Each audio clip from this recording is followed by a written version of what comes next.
Her hand trembled as the deep crimson wine filled the crystal goblet, 2 drops of pure nightshade, enough to kill Chicago's most ruthless crime lord. But when Damian Moretti raised the glass, he didn't choke. He met her terrified eyes, smiled coldly and whispered, "Drink it with me, future wife." Charlotte Jenkins was not the kind of woman who belonged in the criminal underworld.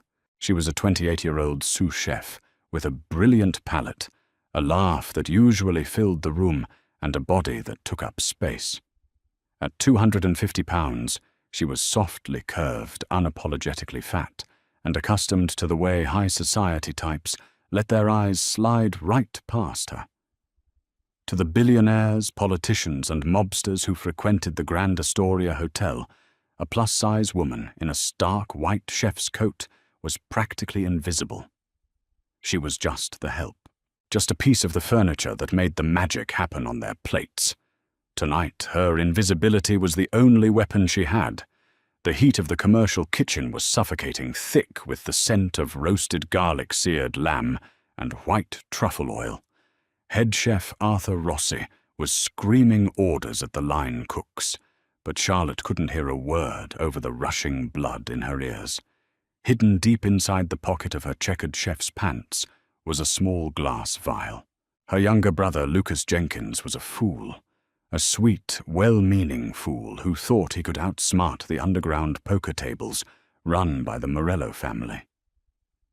Now Lucas owed $200,000 to Anthony Morello, a man who collected debts in bone fragments and blood. 3 days ago, Morello's top enforcer, Dominic Castiglione, had cornered Charlotte in the alleyway behind her apartment. He hadn't asked for money. He had handed her the vial. "Damian Moretti is dining in the VIP room on Friday," Dominic had growled, pressing the cold glass into her palm. "Put this in his private reserve Pinot Noir. You do this, your brother walks. You don't, and I mail Lucas to you in a shoebox." Damian Moretti. The name alone was enough to drop the temperature in any room.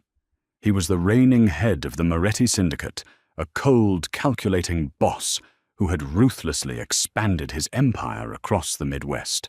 He was 32, brutally handsome, and famously paranoid. He didn't trust easily, which was why he only drank from a specific sealed bottle of wine kept in the Astoria's cellar, a bottle Charlotte had access to. "Jenkins," Chef Rossi barked, snapping her back to reality. "The rack of lamb for table 1 is ready. Bring out the Moretti reserve, and don't mess it up, or we're all dead."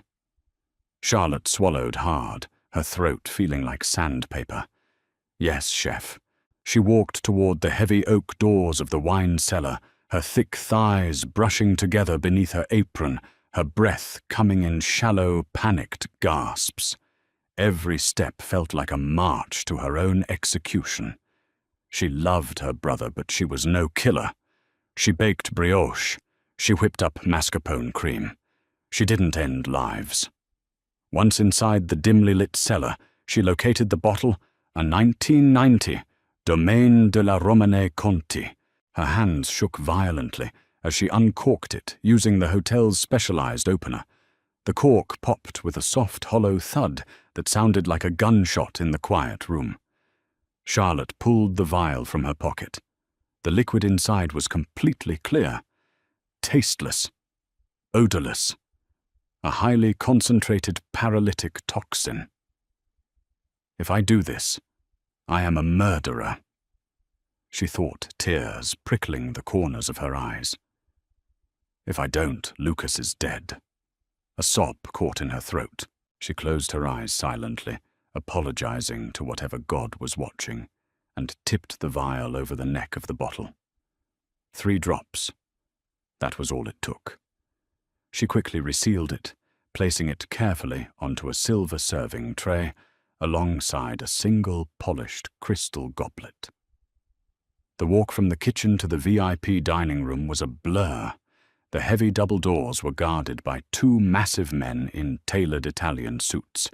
They barely glanced at her. To them, she was just a plump, sweating kitchen worker.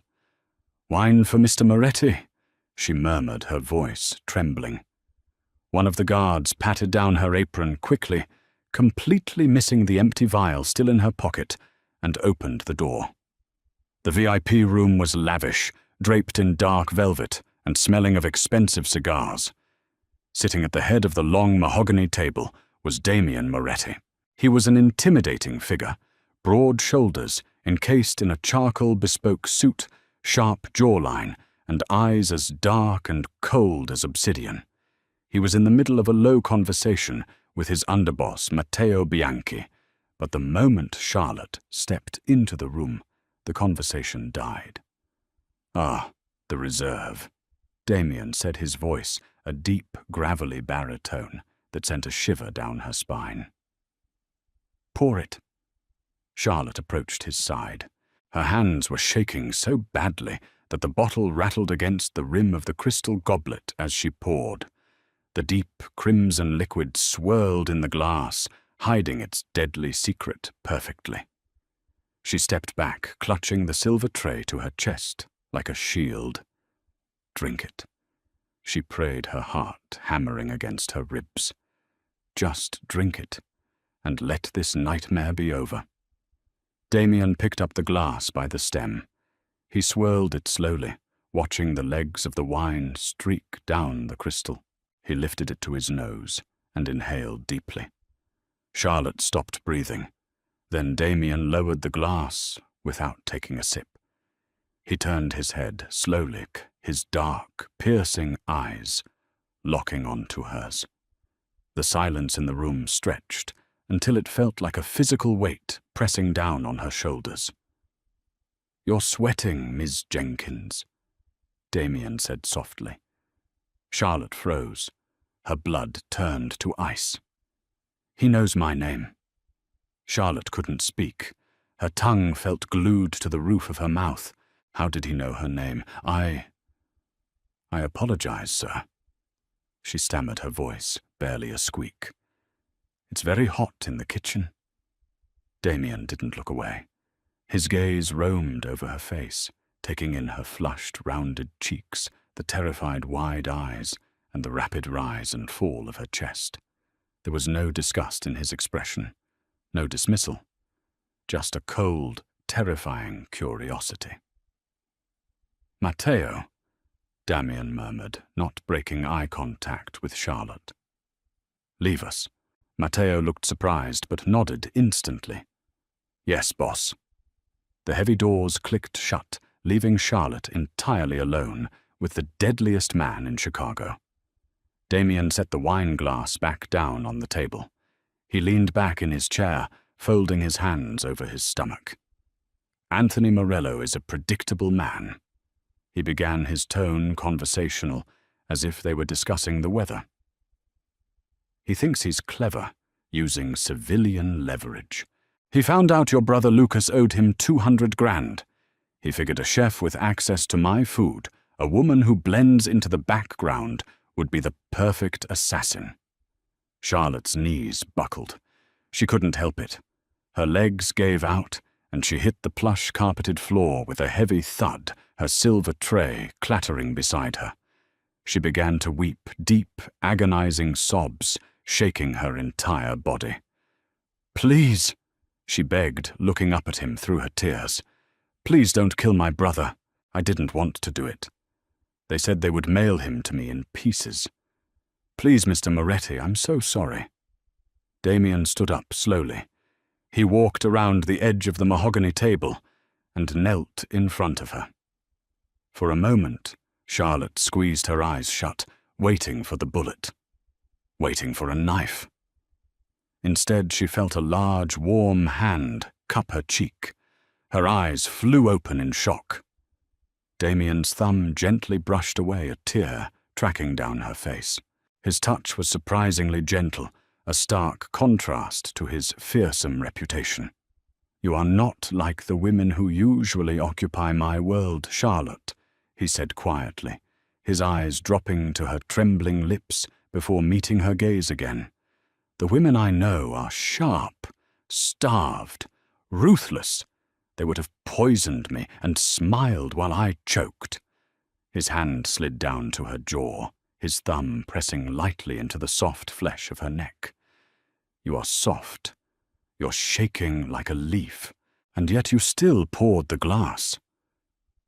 I had to, she whispered, a fresh tear spilling over his hand. I love him.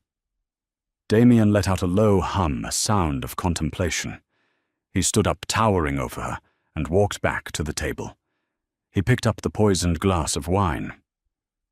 I knew about Morello's plan 3 days ago, Damien stated calmly. I had Dominic Castiglione intercepted 10 minutes after he handed you the vial. I know exactly what is in this glass. Aconite. A nasty, painful way to go. Charlotte stared at him, bewildered. If you knew, why did you let me pour it? A dangerous, predatory smile curved Damien's lips. Because I needed to see if you actually had the nerve to do it. And you did. He tilted his head, studying her. Stand up, Charlotte. She scrambled to her feet, her legs feeling like jelly. She wiped her damp cheeks with the sleeve of her chef's coat, feeling incredibly self-conscious. She was a fat, sweaty, crying mess in front of a billionaire mob boss in a tailored suit. I am in a very precarious position, Damien said, pacing slowly. The feds are breathing down my neck. My legitimate business front's real estate imports are being audited. I need a distraction. More importantly, I need a shield, an alibi. To the public, I am a ruthless gangster. I need to soften my image. Charlotte blinked, trying to keep up. I don't understand. I need a wife, Damien said bluntly. A woman completely disconnected from the life. A civilian. Someone who looks innocent, harmless. He gestured toward her. A sweet, plump, hard-working pastry chef who clearly loves her family enough to commit murder for them. You are the perfect candidate. Charlotte's jaw dropped. A wife? Yes, he replied. And here is my offer. You will marry me tomorrow at City Hall. You will play the part of a devoted, adoring wife for the press, the police, and my rivals. In exchange, I will wipe out Lucas's debt. In fact, I'll wipe out Anthony Morello entirely. Your brother will be safe, and you will be protected under my name. You want me to marry you? She repeated, her voice rising in disbelief. But I just tried to kill you. Which is why I know you take direction well when properly motivated. Damien shot back, his eyes flashing. And let's be clear, Charlotte. This isn't a request. This is an ultimatum. He stepped closer to her, invading her personal space. The scent of sandalwood and danger rolled off him. He looked down at her, his gaze sweeping over her full figure, lingering on the curves hidden beneath the bulky white coat. If you say no, he whispered, his voice dropping to a lethal quiet, I will let Morello do whatever he wants to your brother, and then I will handle you for attempting to murder me in my own territory. Charlotte stared into his dark eyes. There was no bluff in them. He was dead serious. He was forgiving her for trying to assassinate him, but the price of that forgiveness was her freedom. She would be tethered to a monster, forced into a gilded cage. But Lucas would live. Okay. She breathed the word, barely escaping her lips. I'll do it. I'll marry you. Damien's hard expression cracked into a genuine, satisfied smirk. He reached out his hand, wrapping firmly around her thick waist, pulling her flush against his solid chest. Charlotte gasped at the sudden, intimate contact. Good girl, he murmured against her ear. He reached over with his free hand, picked up the glass of poisoned wine, and walked it over to a potted fern in the corner, pouring the deadly liquid into the soil.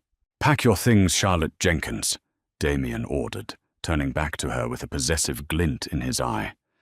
Tomorrow you become a Moretti, and God help anyone who tries to poison what is mine. Follow-up. Are you ready to see how Charlotte handles her first night in Damien's heavily guarded mansion, and how she navigates a world of beautiful, dangerous mob wives who see her as nothing but a fat, temporary joke? The ink on their marriage license was barely dry before Charlotte found herself thrust into a world she had only ever seen in movies. There was no grand ceremony, no white dress. Just the stark, echoing halls of the Cook County Clerk's office, guarded by 4 men with hidden firearms, and the cold, heavy weight of a 6-carat emerald-cut Cartier diamond resting on her plump finger. Damien's estate in Lake Forest was less of a home and more of a fortress. It was a sprawling Gothic revival mansion, built of dark stone, overlooking the grey churning waters of Lake Michigan.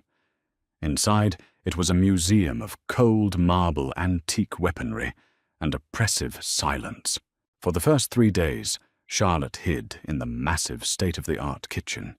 It was the only place she felt safe, finding solace in the familiar rhythms of kneading dough and reducing sauces, drawing inspiration from culinary giants like Chef Grant Achatz to keep her mind off the heavily armed men patrolling the gardens. But a mob boss's wife could not hide forever. On Friday evening, Damien hosted a casual gathering for the inner circle of the syndicate. It was a test, Charlotte knew, a way to parade his new harmless civilian wife in front of his lieutenants, to prove he was settling down while secretly masking his ongoing war against the remnants of the Morello family. Charlotte stood in front of the floor-to-ceiling mirror in her lavish new bedroom. She wore a deep emerald green gown by Oscar de la Renta, a dress Damien had specifically ordered for her. It clung to her heavy breasts, cinched her thick waist, and flowed elegantly over her wide hips and heavy thighs. She looked beautiful, but she felt like a very expensive piece of bait. When she descended the grand staircase, the low hum of conversation in the foyer instantly died. The men wearing custom suits and calculating expressions evaluated her with thinly veiled confusion. But it was the women who were truly terrifying. Standing by the grand fireplace were Camilla Bianchi Matteo's wife and Sofia Russo. They were razor-thin, their faces pulled tight by the best surgeons in Chicago, draped in diamonds and dripping with condescension. As Damien stepped forward, wrapping a possessive heavy arm around Charlotte's thick waist to draw her into the room, Camilla smiled. It was a smile that didn't reach her cold, predatory eyes. So this is the new Mrs. Moretti. Camilla purred her gaze, raking over Charlotte's soft, full figure with overt disdain. We were all so surprised, Damien. She isn't your usual taste. Sophia let out a soft, mocking laugh. It's certainly a bold choice. Tell us, Charlotte, darling, how did you catch his eye? Did you eat the competition?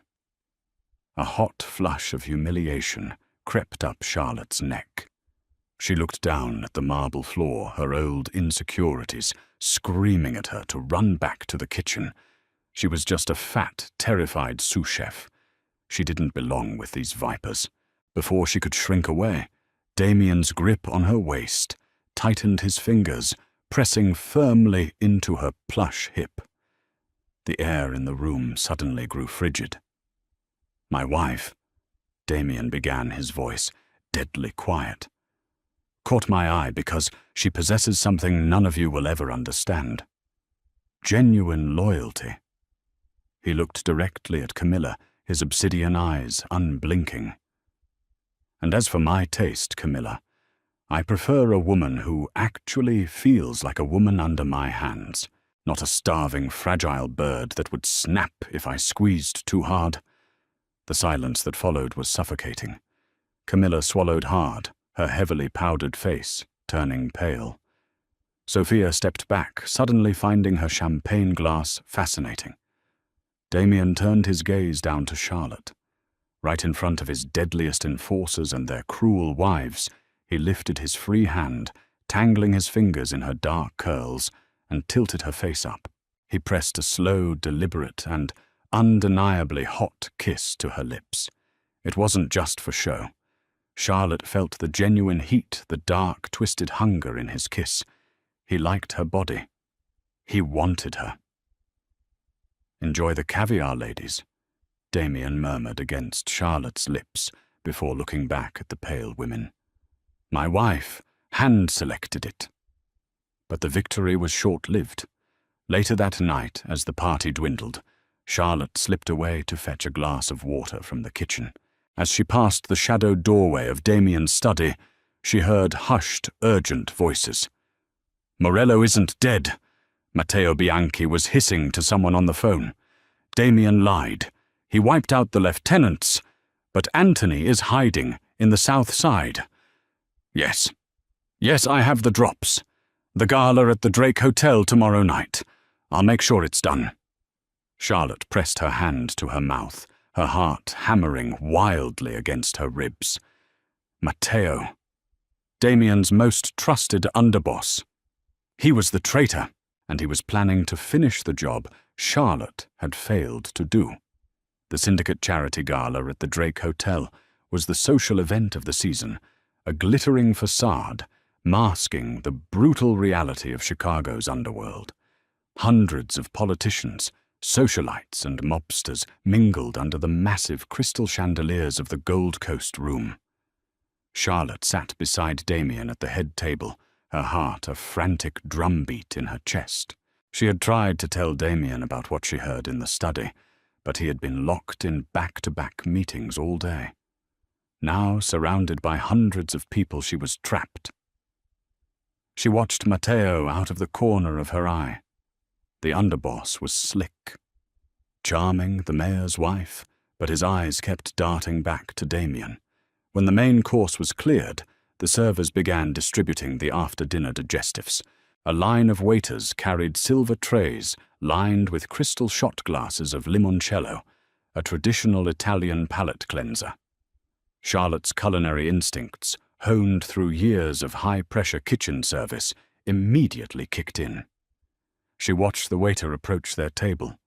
He handed a glass to Matteo, one to Camilla, one to Charlotte, and finally one to Damien. Matteo stood up, tapping his silver spoon against his glass. The grand ballroom quieted down. To our boss, Damien Moretti, Matteo called out his voice, booming over the microphone, and to his beautiful new bride, "May your reign be long, and your lives be filled with fortune. Salute." "Salute," the room echoed. Damien picked up his glass. He gave Charlotte a rare, genuine smile, his eyes softening as he looked at her. He raised the glass toward his lips. Charlotte's gaze snapped to Matteo. The underboss wasn't drinking. He was staring at Damien's glass, a bead of sweat tracing down his temple, his breathing shallow. "He has the drops." Matteo had poisoned the limoncello. Damien tilted his head back to drink. "Stop!" Charlotte screamed, her voice tearing through the elegant silence of the ballroom. Before Damien could react, Charlotte lunged across the heavy damask tablecloth. With her full weight, she slammed her hand into Damien's wrist. The crystal glass shattered against the floor, splashing the sticky yellow liquid across the polished hardwood and onto the hem of Damien's trousers. The ballroom erupted in gasps. Half a dozen of Damien's armed guards instantly drew their weapons, scanning the room for a threat. Damien grabbed Charlotte by the shoulders, his eyes wild with fury and confusion. "What the hell are you doing, Charlotte?" She was panting, her chest heaving against her tight corset. She pointed a trembling finger straight at Matteo Bianchi. "It's poisoned! Matteo poisoned it! He's working for Anthony Morello." Matteo's face contorted into a mask of pure panic. "She's lying. The fat bitch is crazy, boss. She's the one who tried to poison you a week ago. I heard him on the phone last night." Charlotte pushed on her voice, steadying, as the adrenaline surged through her veins. He said Morello was in the south side. He said he had the drops. She looked down at the spilled limoncello. Smell it, Damien. Limoncello is made with lemon zest sugar and vodka. It should smell bright and sweet. That smells like bitter almonds. It's cyanide. Damien froze. He slowly looked down at the puddle at his feet. The distinct faint and deadly aroma of bitter almonds wafted up into the air.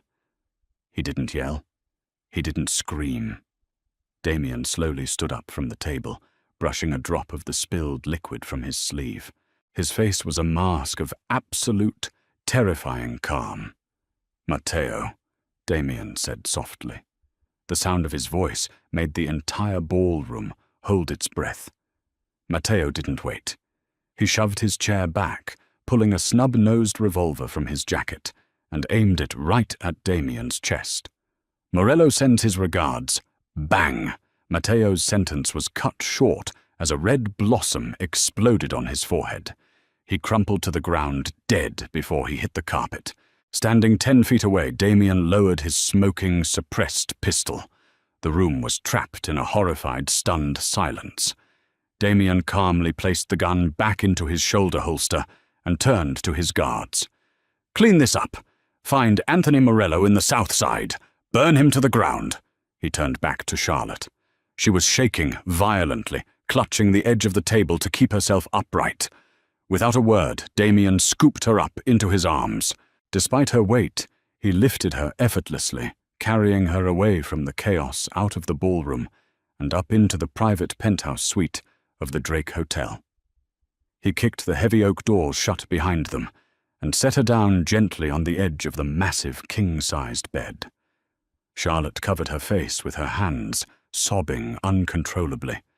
The violence, the stress, the absolute terror of the last week had finally broken her. I thought he was going to kill you." She wept, her shoulders shaking. Damien knelt in front of her, just as he had done in the VIP room a week ago. But this time there was no cold calculation in his eyes, only a burning, possessive fire. He pulled her hands away from her face, gripping her thick wrists gently. "You saved my life," he whispered, his voice thick with emotion. "You a civilian, a sous chef who makes pastries. You threw yourself across a table to save a monster. You're my husband." She sniffled, looking into his dark eyes. "I couldn't let him hurt you." Damien groaned a deep, guttural sound. He stood up, pulling her up with him, and crushed his mouth against hers. This kiss wasn't a show for the vipers. It was raw, desperate, and completely consuming. He tasted like expensive scotch and danger. His large hands mapped her body, tracing the heavy curve of her hips, the soft roll of her stomach, worshipping the very flesh that the world had told her to be ashamed of. "You are mine, Charlotte," he rasped against her throat, his lips leaving a trail of fire down her skin. "No more fake marriage. No more arrangements. You are my queen. And I swear to God I will burn down this entire city to keep you safe." As he pushed her gently back onto the plush mattress, the cold, ruthless Mafia boss finally surrendered to the woman who had dared to poison his wine. Charlotte wrapped her arms around his broad shoulders, pulling him down into her warmth.